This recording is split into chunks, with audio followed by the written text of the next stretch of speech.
presidensi G20 Indonesia yang telah diterima Bapak Presiden Joko Widodo pada Desember 2021, menurut saya momentumnya sangat tepat.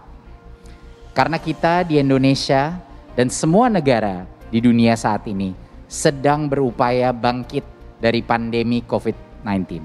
Selama pandemi ini, saya belajar dan berefleksi tentang banyak hal.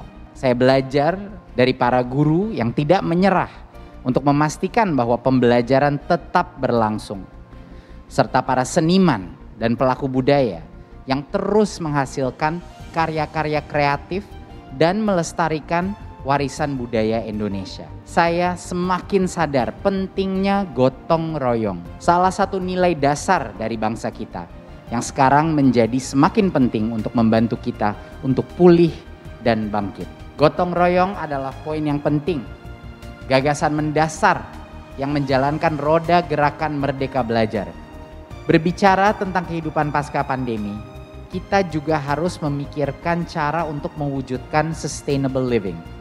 Sehingga anak-anak kita di masa depan masih tetap bisa hidup berdampingan dengan alam. Dan satu hal lagi yang penting, yaitu belajar mencintai alam semesta. Inilah yang menjadi tujuan utama dari rangkaian kegiatan kebudayaan yang melibatkan penggerak budaya Indonesia serta negara-negara G20 menuju Ministerial Meeting on Culture, yaitu mewujudkan kehidupan yang berkelanjutan dengan kembali ke akar budaya. Kita sudah mempersiapkan 4 isu utama pendidikan yang akan dibahas selama presidensi Indonesia. Pertama, pendidikan berkualitas untuk semua atau Universal Quality Education.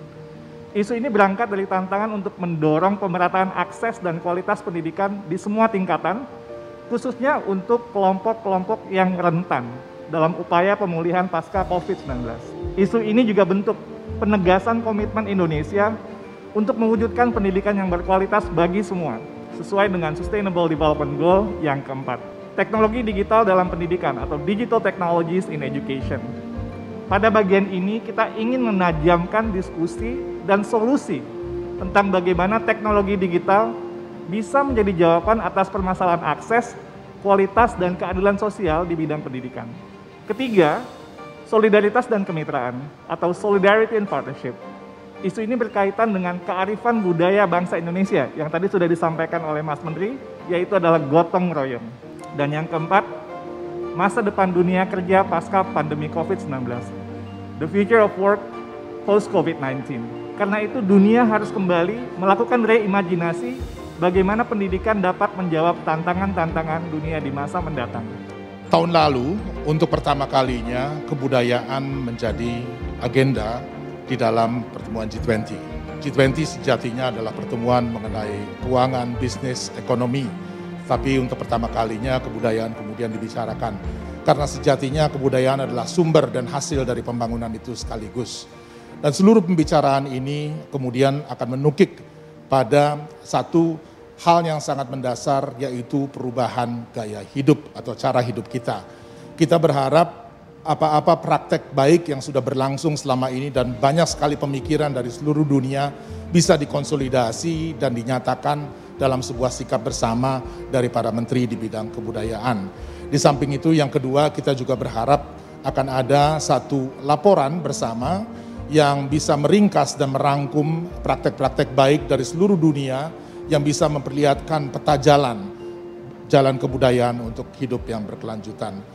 Kita tahu bahwa untuk menjalankan agenda ini atau peta jalan ini, kita sangat memerlukan para seniman, para pelaku budaya yang ada di lapangan. Dan untuk keperluan itu kita juga ingin menginisiasi sebuah global fund bagi para seniman dan pekerja budaya, khususnya di belahan dunia selatan yang selama ini belum memiliki skema pendukungan yang cukup untuk kegiatan-kegiatan mereka. Dan karena ini adalah forumnya para menteri di bidang kebudayaan, maka cara-cara untuk menyampaikan apa yang kita pikirkan juga tidak lazim atau luar biasa. Kita akan membuat sebuah ruatan massal yang melibatkan para seniman pekerja budaya dari seluruh negara G20 ini bersama para menteri untuk meruat bumi yang kita cintai ini. sehingga ini mudah-mudahan bisa menjadi langkah awal untuk menuju kehidupan lebih baik yang berkelanjutan di masa mendatang. I would also welcome fellow ministers of G20 countries, special invitees and international organizations to Indonesia, as well as invite all stakeholders to improve the quality of education to promote sustainable living for our better future. Let's put recover together, recover stronger into concrete and meaningful actions. Dengan semangat untuk pulih dan bangkit bersama, saya ingin mengajak semuanya untuk menguatkan gotong royong agar kita bisa menyukseskan presidensi G20 Indonesia serta mewujudkan merdeka belajar, merdeka berbudaya. Aku memanggil dunia untuk bersama-sama Indonesia mewujudkan pendidikan yang berkualitas untuk semua melalui teknologi digital yang bermanfaat bagi semua, serta solidaritas dan kemitraan demi masa depan generasiku. Aku juga memanggil dunia untuk kembali ke budaya, agar bersama kita dapat menciptakan kehidupan yang berkelanjutan. Demi kami semua warga dunia, calon pemimpin di masa depan.